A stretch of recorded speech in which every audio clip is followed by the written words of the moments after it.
Now, okay.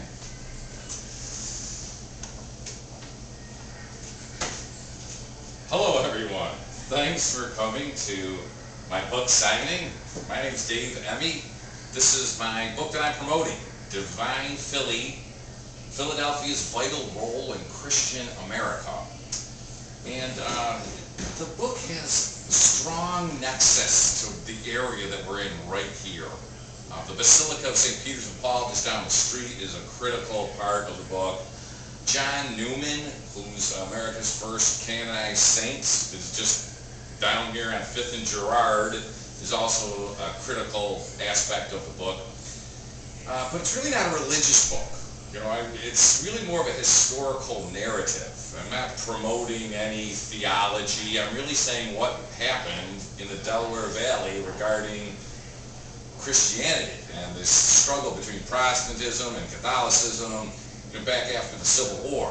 And a lot of those battles and the vestiges of that are still being played out today, and you can still see it today. So it kind of, you'll learn a little bit about why things are the way they are today with a little bit of background. And also with Pope Francis coming here in September, about a year from now, I thought it might be a good time to relaunch this thing. It makes a great Christmas gift. Anyway, so I'm promoting that. But let me just first tell you how I started on this whole thing and why I did it. I was going to school and working in Villanova, and I was returning back to upstate New York, where I was born and have family up there. And a friend of mine in Villanova said, you should stop in to this church in a town called Heckshersville, Pennsylvania, which is not far from Reading. And he said it's a historic church built by the Irish miners after the potato famine. A lot of the Irish came flooding in here, and they started to work in these coal mines. And he said, you should check this church out. It's beautiful, and they're closing it. You won't be able to get into it again. So, this is your last chance to see this place. It's kind of a cool building. I also knew that the Yingling Brewery was in that area too, Pottsville, the America's oldest brewery. So I thought I'd stop into the brewery, pick up some paraphernalia, stuff for friends, grab a case of lager, and then cruise on over to this church, just to kind of see what it was all about. So I did that. I went to the brewery, and I went to the church. And, Heckshersville, the town of Heckshersville now, census, it's less than 100 people. And it was being closed by the diocese because there was consolidation going on. There's just not, the congregation couldn't support it anymore, and this was in coal mining area. And that specific area was called the Irish Valley because this is where the Irish who worked in the mines lived. Each area kind of had an ethnic identity. If you went down the road another 5 miles, the Lithuanians were, and if another 10 miles, there were the Poles, and then so these communities that kind of knew each other in the old world came over, knew one another, and then lived in this little community. And this Irish Valley was where the Irish kind of lived.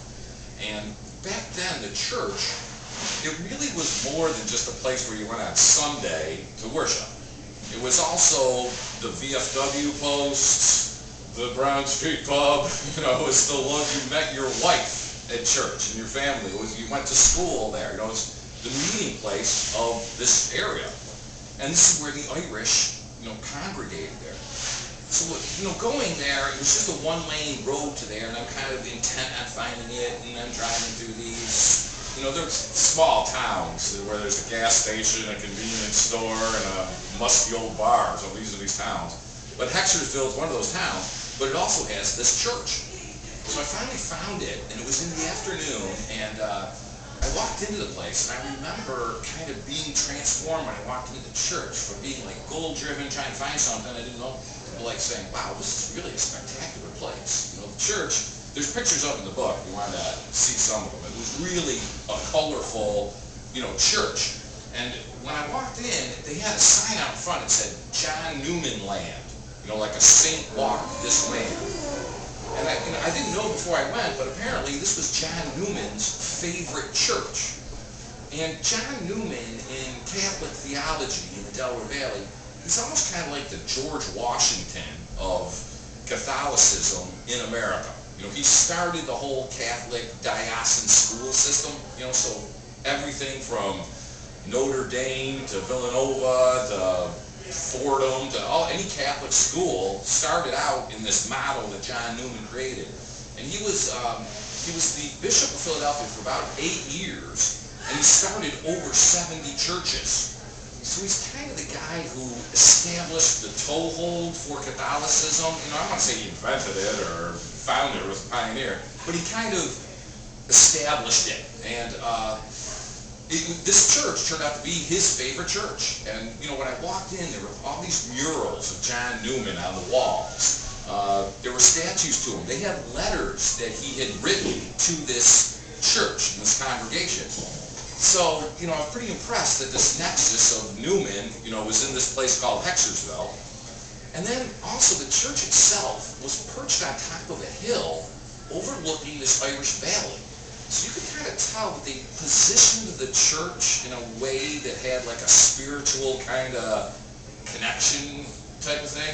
And I was the only person there before this last Mass, and I'm looking out. It was really breathtaking. You know, you're looking over these hills, you know, green hills, and the church was just beautiful. So I was kind of taken by that. But then people started filing in, and what happened was the church, it was the last Mass of the church. Come to find out that the Catholic Church has a Mass for the closing of a church, which, you know, I didn't know. You know, they have like a baptism Mass and a wedding Mass or whatever. They have a closing of the church Mass, which, you know, I had no idea until I went to the thing. So I'm sitting in there, and people from all around are coming to this Mass because it's the final Mass. And it was really emotional because people who hadn't seen people for years were like, you know, hey, great to see you again, you know, but they all knew that the church was closing. You know, so there was a bittersweet kind of thing in the air, you know, and during the Mass, I was sitting down in the back of it, and there were just women crying, you know, openly weeping, you know, because their mother worshipped there, their grandmother, their ancestors were buried in the courtyard, you know, so it was an emotional thing. In the book, I said, I felt like I was being served a 4-course gourmet meal on board the Titanic. You know, this is kind of like, well, this is really great, but this is really sad. I guess the other thing about it, too, was the church, it wasn't over the top and ostentatious. You know, I've spent some time in Italy, and if you've been to Italian churches, they're just, you know, over the top. This wasn't like that. It was a modest kind of church that looked like it could be easily managed, but really colorful and beautiful. And they had to close it for these fiscal reasons. And there was a preservationist society that was trying to preserve it for a shrine to Newman, or to make it like a retreat for priests, retired priests, or something. You know, kind of they have an Irish festival there in the summertime. Open it up, but the church was like, no, we're going to close it. So anyway, a closing of the church Mass, what happens is all the congregation leaves and stands outside of the church, and the last guy to leave is the priest. And he closes the door. That's the back of the book. I got the priest closing the door at the church. And he closes the door to end the church. And then the next week, they start a Mass at the neighboring congregation outside to kind of connotate that the church is really a congregation of people. You know, it's not a building, so we're going to continue on in a neighboring thing. I don't think people were buying it there. You know, when I was leaving, there was just a feeling in the air of like anger and frustration. Like they felt like they got kind of sold out. You know, it was almost like a school board meeting where they announced something that people didn't like and people would shout out or something. But you're on the steps of a church, so nobody wanted to desecrate, you know, a holy kind of site. But there was just a feeling of like anger and frustration in the air, you know. And all that I didn't expect. I didn't really know, and you know, just kind of ran into it. So that prompted me to look further into all of this. And I was going to school at Villanova at the time, and Villanova has a special collections department for Irish history, which is really kind of like unparalleled. It has a deep, so there were a lot of great resources in the Villanova Special Collections Department. And I also went to the Archdiocese there on, what is it, Route 30 and City Ave, what's it, Bormios? Boramos. It's in the book, I got pictures of it, but they have deep archives there, and I went through the papers of all the archbishops, and some of the things that I found out were compelling. They were upsetting. They were alarming. You know, to tell you the truth. So that's what kind of prompted me to write the whole thing. And there's good in here and there's bad in here. You know, it's not a pro-Catholic. It's not an anti-Catholic thing. In the interest of full disclosure, I'm Italian. I was born into the Catholic faith. I went to Catholic school up to 8th grade, and it molded a lot of who I am, you know, to some degree. And Catholic charities are the largest charities in the world, you know. So for me to say, hey, you bad Catholics, it's a part of who I am, and they have so much charity. On the other hand, you know, they've done some bad things, and if the stuff kind of wasn't couched and it was more brought up, we could have avoided some of the things that happened here, where it was protecting the hierarchy with these sexual abuse problems that they have right now, where they protect the hierarchy of the church rather than the congregation. That's what also happened there in the mines. You know, what happened up there in the, and I want to get back to the Philadelphia part of this, because so much of the story has to do with Philadelphia. But let me just talk a little bit about the mining area. Because this area, Heckshersville, Pottsville, all that was all part of the Philadelphia diocese at that point in time. So it was all, the strings were being pulled here at the Basilica, you know, the final decision, although you're out in these mining regions. Newman was a guy who went to these remote regions. He was the archbishop for about 8 years. After him was this guy, Frederick Wood. And the book, I have two heroes. Newman's one of the heroes, another guy, Patrick O'Connor, as a priest, is another hero. There's two villains. One of them is Archbishop Wood. You know, he sold out this congregation in the interest of money, really. And another guy is Frank Gowan, who I'll tell you about in a minute. So, anyway, what happened with these miners, they came in, they're unskilled. You know, some of them don't even speak English. You know, they're speaking Gaelic. And they're looking for any kind of job. And they go into these mines. And what happened here, there was discrimination against Catholics. You know, this was a Protestant commonwealth. And what happened was, in the Middle Ages, everything was Catholic in Western Europe. You know, England was Catholic, Germany was Catholic. And then Martin Luther comes around, 1560, pins these theses on a board. He says, you know, this is enough. We want to reform Catholicism. He had felt it was a corrupted thing, and he started the Reformation. And what happened after that is America started to get colonized at that point in time. You know, it was really a Protestant thing, these colonies. And there was this idea about Protestantism that in the old world, there's always going to be a conflict. There's going to be the entrenched Catholics, what they call papists, because they, you know, have the Pope as their leader. These papists, and the new reformed, more Christ-like Protestants who reformed the corrupted faith. So there's always going to be a conflict. So what God did is, He gave Protestants America to have a manifest destiny, a country that would be free from the old. You know, that was kind of what was being sold.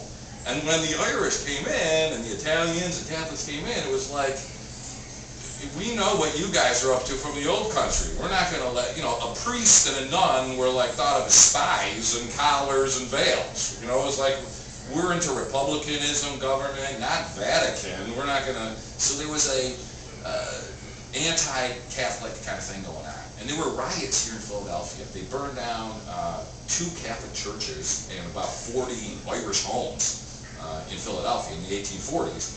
And, you know, the nativists didn't want this incoming swell Catholics.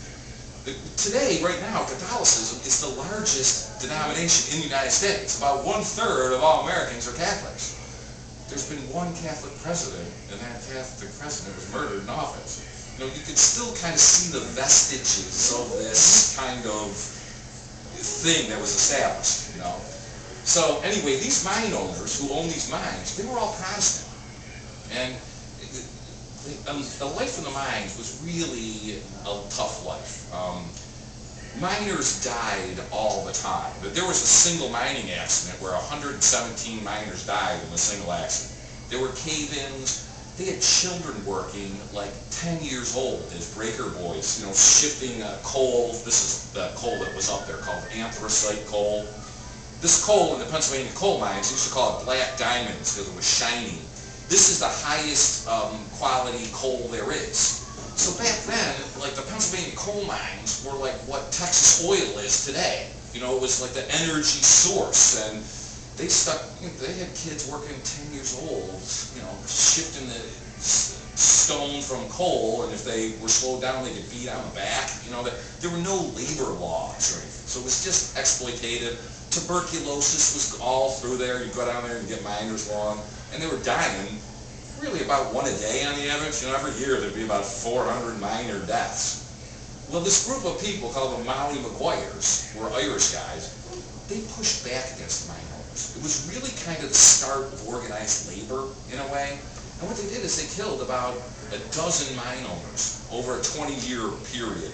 It was really an intense period in the late 1870s where they killed about 5 or 6 in a short period of time because they took a 25% wage cut, you know, and the thing is they held all the strings. The mine owners, they owned the political parties. They hired their own police force. You know, the police force rounded these guys up. And what happened was 20 Irish miners were hung between 1877 and 1879 in Pennsylvania. It's still the largest mass execution in the United States, where the government executes people. And the trials, the juries, none of them were Irish Catholics. You know, some of the jurors didn't even speak English. You know, so it was kind of, they hired the police, they had a rigged jury, you know, and these guys, they were up against it. You know, of the 20, some of them I think were innocent. You know, some of them were guilty. You know, but they weren't just killing people because they felt like killing people. It was repression from mine ownership. They were pushing back. There were some things where guys got drunk on a Friday and they were pissed off at their boss and they had a gun and they tried, you know, there's some random violence. But if you go up in the mining regions now, these Molly Maguires, they're thought of as heroes. You know, they're not thought of as terrorists or anything. They're thought of like people who stood up for the family, and there's plaques to them and stuff. But back then, they're thought of as terrorists, out of control, Irish Catholics, you know. And so anyway, these mine owners, they were paying off the Catholic diocese, because what happened was the priests in the area denounced the Molly Maguires and any other society. The other that was big was AOH, the Ancient Order of Hibernians, which is still around today. It's kind of like the Sons of Italy or the German Society of Pennsylvania. What these groups did is when immigrants came off the boat, they helped them. You know, instead of being exploited, AOH would take them in and say, look, you can stay here for a while, we'll find you a job. And, you know, they helped them assimilate into American culture. But you had to take an oath to be in AOH. And the Molly Maguires, there was an oath too. So the Catholic Church denounced all these secret societies because they felt threatened by these other societies. They wanted to be the final voice in the mining regions, not a secret society or whatever. So the priests, from a directive of Archbishop Wood, at Mass, said anybody who's caught belonging to AOH or Molly Maguires or Buckshots or any secret society is going to be excommunicated. You're out of the church. We'll turn your back on you. You can't get married, you can't get baptized, you die, you can't be buried in the church, you have nothing to do with you if you're part of a secret society. So, you know, Wood was denouncing these people, but Wood was also being paid off by the mine owners. You know, so it was a kind of, the Irish miners really had no prayer. You know, and what happened, they crushed organized labor, they did, they stamped on it, they crushed it, but the movement started to gain traction, and by like 1900, the Mine Workers Union was the largest union, you know, in the United States. So eventually, it gave way, but here in the beginning, they were just on a power scale, you know, they didn't have anything to organize. So, one of the things I found, and I'm going to read it in the book, which in Wood's papers, which really kind of shocked me, was, and I found some of this. This is a pastor in the mining regions writing to Archbishop Wood at the Basilica. And what he's saying is that they not only wanted to break the Molly Maguires, they wanted to break AOH, because AOH was organized labor. You know, anybody who was organized was in AOH, so they wanted to break them both. So this is what a pastor, his name is Daniel McDermott in Pottsville, writes to Archbishop Wood. He says, Doyle, which is Michael Doyle, he's one of the Molly Maguires, Doyle will be executed at Mount Chunk on Thursday. So it's, during the week, this guy, Mao Chunk, is Jim Thorpe. They've changed the name. He'll be executed, he's going to be hung on Thursday. His friends wish to bury him in our cemetery. What must I do? Some priests and bishops feel that he should be compelled to make reparation by a public avowal, opposure of the AOH. Bishop Ryan was here and spoke to me of the necessity of such a confession. Your obedient servant, Daniel McDermott. So while this guy is in prison, and these prisons are still there. You can go to the prison in Mao Chunk and Pottsville. They're being held in these cells. There's pictures of listening to the gallows being built. I couldn't imagine. Can you imagine if you're going to die 2 days from now and you know it, the rope's going to be around you? Now, how are you going to sleep? I mean, what are you going to do? You're so upset, and the family is there. Like, what are we going to do with his body? It's a whole thing. The priest doesn't really care about anything. He's saying, isn't this a good time to get a little more information from him and a confession to break AOH? Look, he's going to be hung on Thursday. Shouldn't we do something now before he's hung?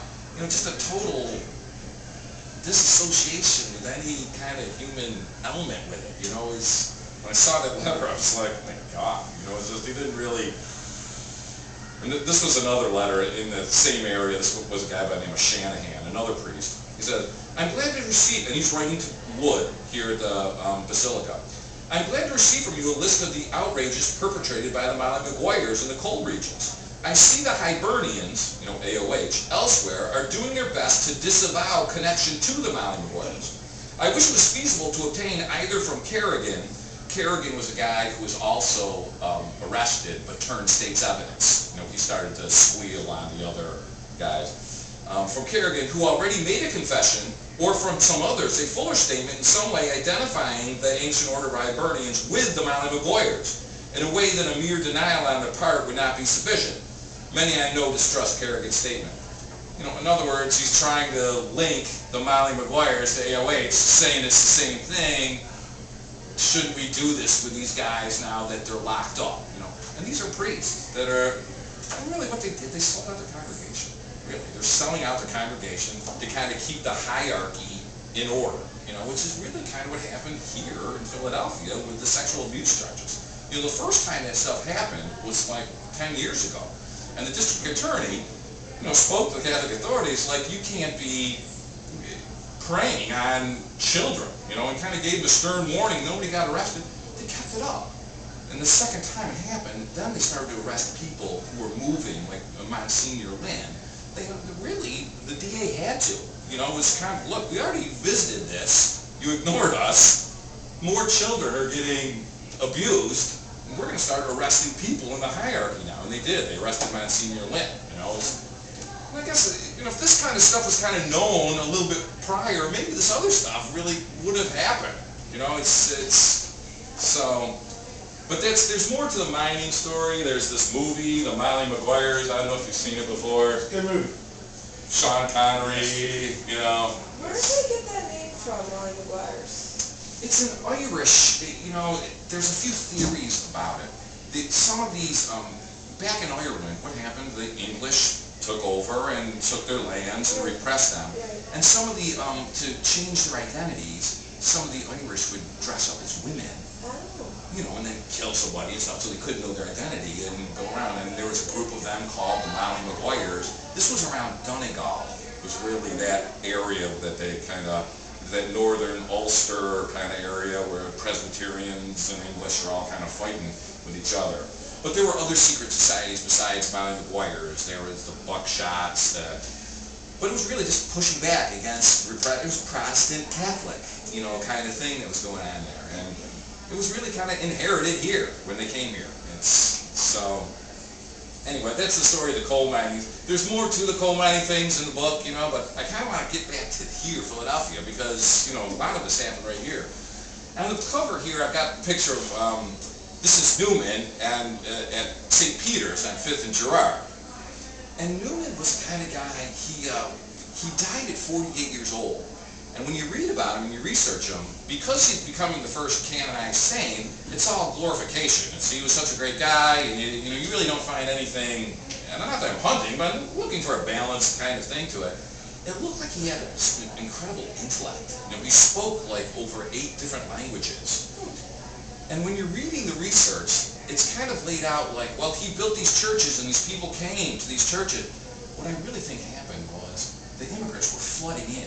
You know, the Irish are flooding in, the Poles are flooding in, and they're living in these communities, and they need an area to organize around. And Newman is trying to keep up with it. You know, he's like building these churches, so he's overworked. He's asked twice to be reassigned. And he also collapsed twice. He had a physical from exhaustion. He asked also for the diocese to be split up, because at that point it went to Pittsburgh, it went up to Scranton, it went down to Jersey, or, you know, it was the largest Catholic diocese in the United States, and he asked on a couple occasions for it to be split up. And the Vatican said, no, you're the man for the job, keep it up, you know, go for it. And he died at 48 years old. They say from a heart attack. I think it could have just been exhaustion. You know, it was right here. His day started at like 5 o'clock, and it was everything. You know, deaths, baptisms, marriages, counseling. You know, throughout the whole region, and he traveled each one.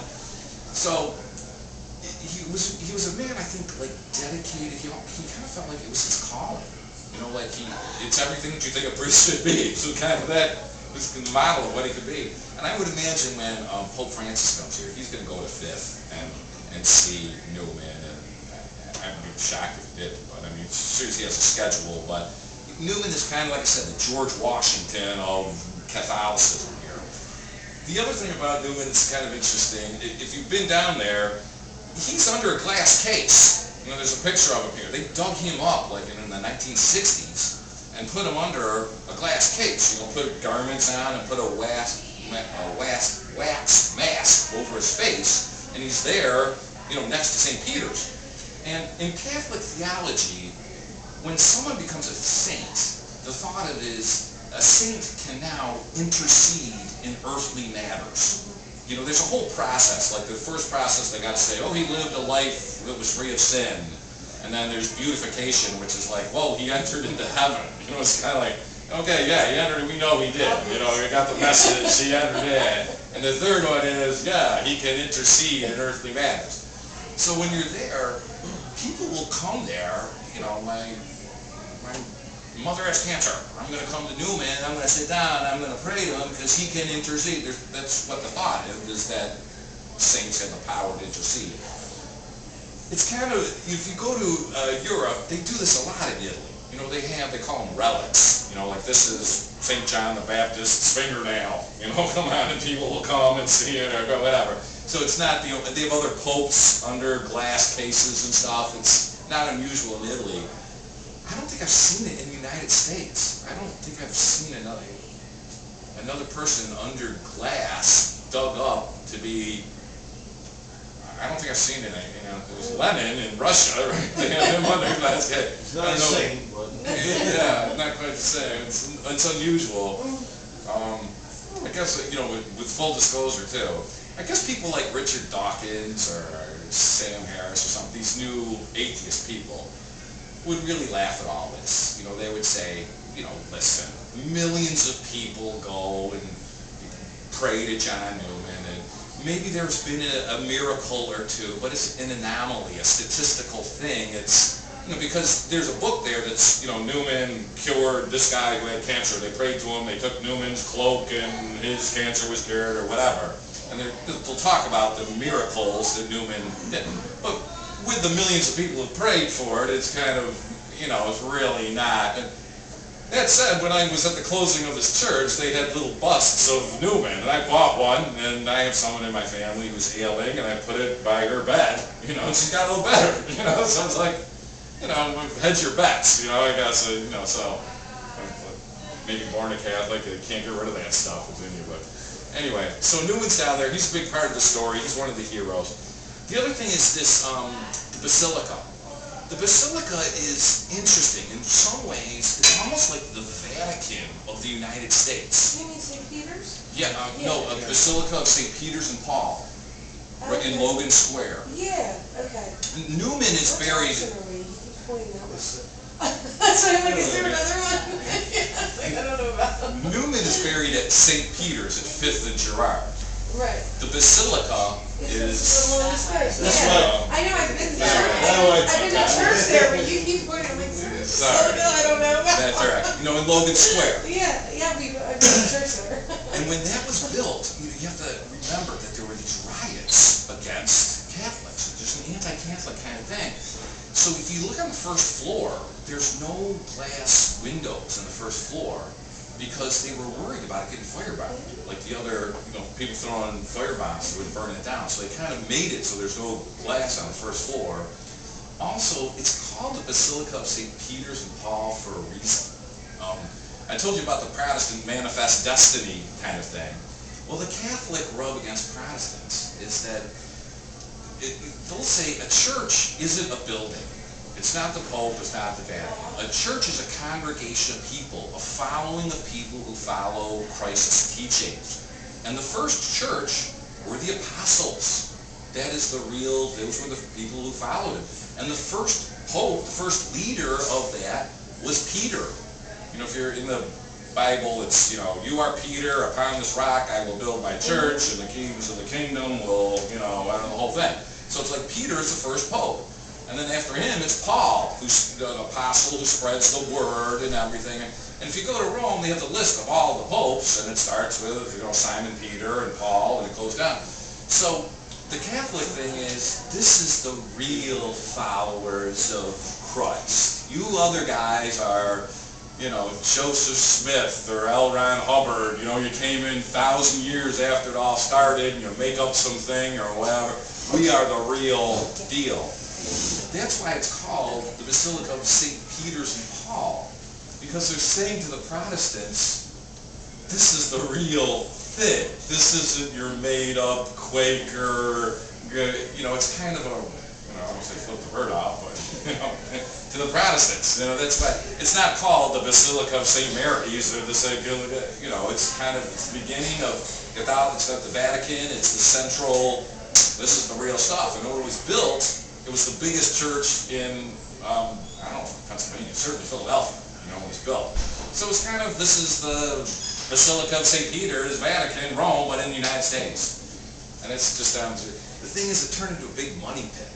To keep building it, the money kind of kept getting drained from that, and, these struggling congregations didn't get the support that they needed because a lot of the cash was, funneled up into there.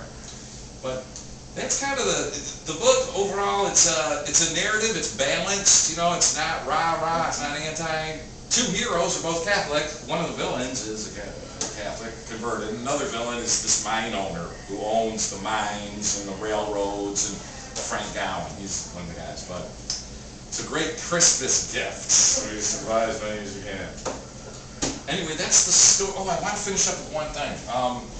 Whenever I do a book talk, I try to, having someone talk at you for 20 minutes or whatever it is, half hour can get a little long, so I try to play something.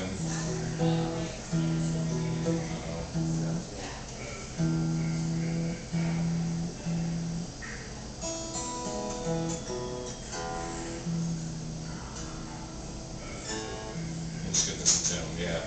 Anyway, a lot of this story has to do with immigrants and nativists.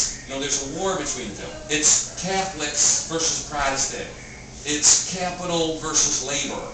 It's that kind of struggle that really has defined a lot of America in some measure. And at this point in time, when this happens in the coal mines, this is called the Gilded Age, where they have people like Frank Gowan and the Astors and the Vanderbilts who have mansions around the world and bevies of mistresses, and they're making money from the money that they have already, on top of anything. They own the railroads, they own the mines. So, and getting off these boats are these immigrants with $5 in their pocket, and the immigrants want to start a family, and they want a kid, and these guys here are, you're going to die working the mines. You're really never going to get ahead. They paid them just enough to go back in for another 12-hour work shift. You were never really going to make it. The general store was owned by the mine owners, and you were paid by the amount of coal you could pull out of a mine. But it's got an on-board too. Okay.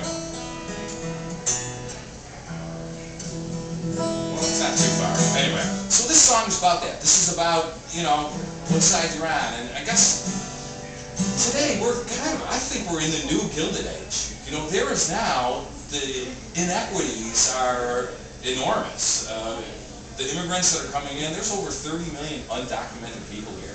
They have no protection. They have no, you know, but that's a whole other story. Anyway, so this is what's, you know, the heart of that. It's called Which Side Are You On?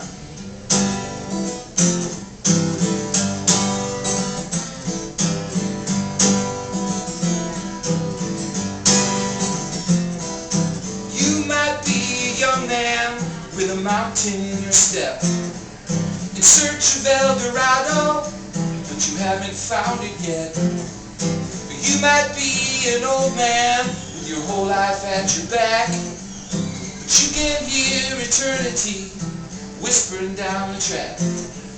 Or maybe you're a woman, or just about to be, but you can hear the generations swimming in your sea. We all know it's coming, certain as the dawn. The battle for the future, babe. Which side are you on? So come on, come on, come on, if you're coming. Come on along. Come on, if you're coming. Which side are you on? Come on, if you're coming. The battle lines are drawn. Come on, if you're coming. Which side are you? Which side are you on?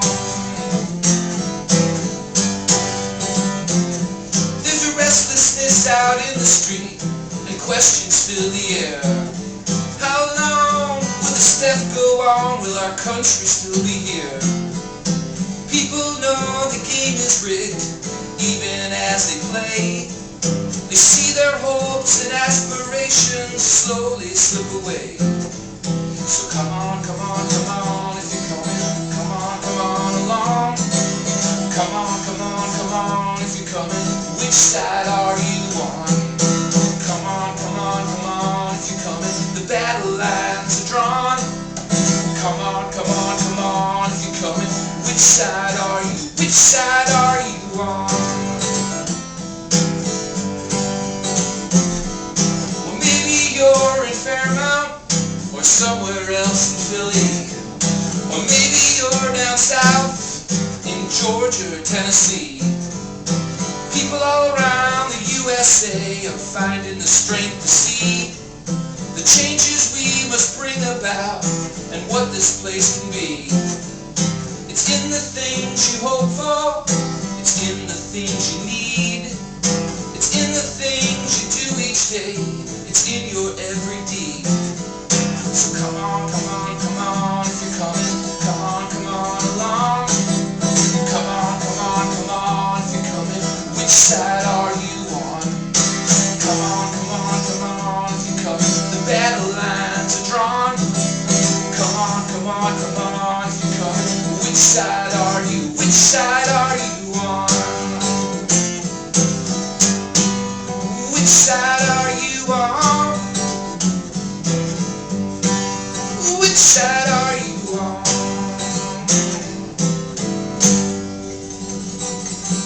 Woo!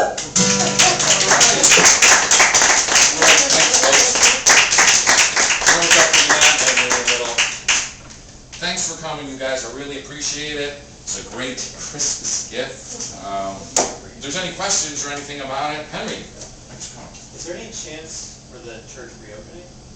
Or how's that process? That's a really good question. I was up in Pottsville a few days ago, and the preservationist people were up there. And they said that the inside of it had not been gutted, but they took out a lot of the... Pews and stuff? Yeah, of the inside of it. And they said that the Catholic Diocese, which is now part of the Allentown, it was part of the Philadelphia Diocese, but since they made another diocese, now it's an Allentown thing, is going to put it up for sale. And, you know, for me it was kind of like, the Catholic Church didn't build that church. It was the Irish miners who were living there, who, you know, took the stone and they built it. It was really the families that were there built it. The diocese owned it, you know, because they had a priest that came in, and But it kind of really, in my view, isn't even the property of that to sell, to profit from it. It's almost like, wait a minute, that's, you guys, they raised money from the people who worked there, who built it, and, you know, for them to profit off of the sale of that building, it doesn't sit well with me, you know. I don't think they can profit.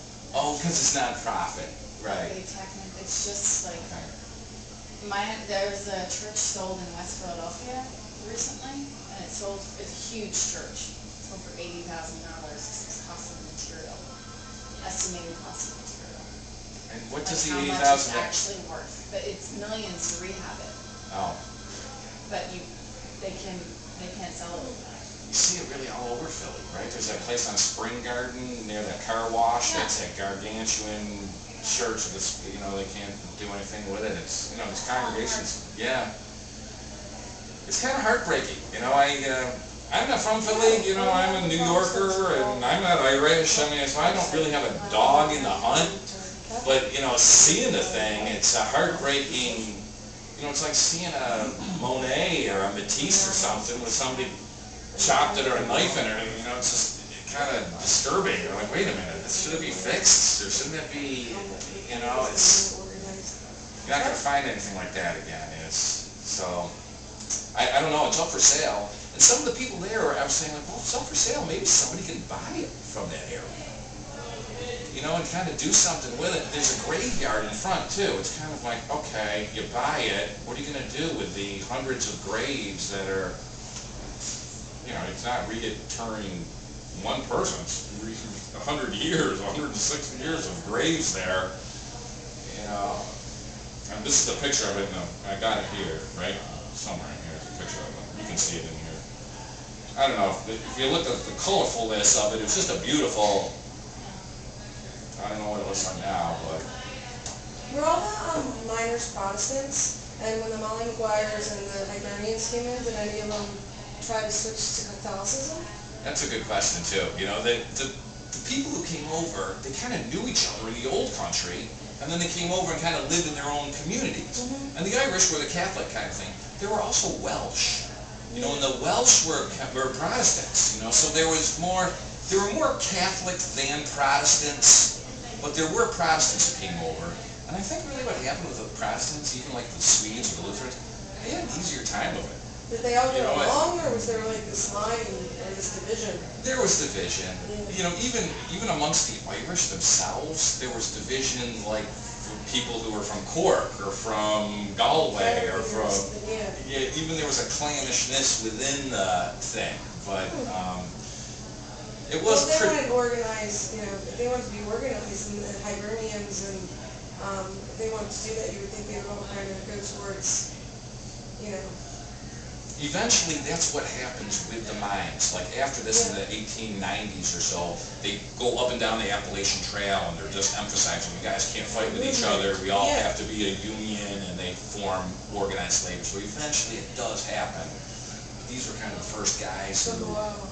Yeah, it took them a while, and it's kind of sad, you know, when I was researching it up there, some people, there's a bar, the Molly Maguire up there, and it's a partying kind. Yeah, we're tough. Maguire in every city in the country. Right. You know, there's this. They're drinking songs, and it's rah rah. But when you look at it, they lived hard lives, and it was sad. You know, they wanted to start a family.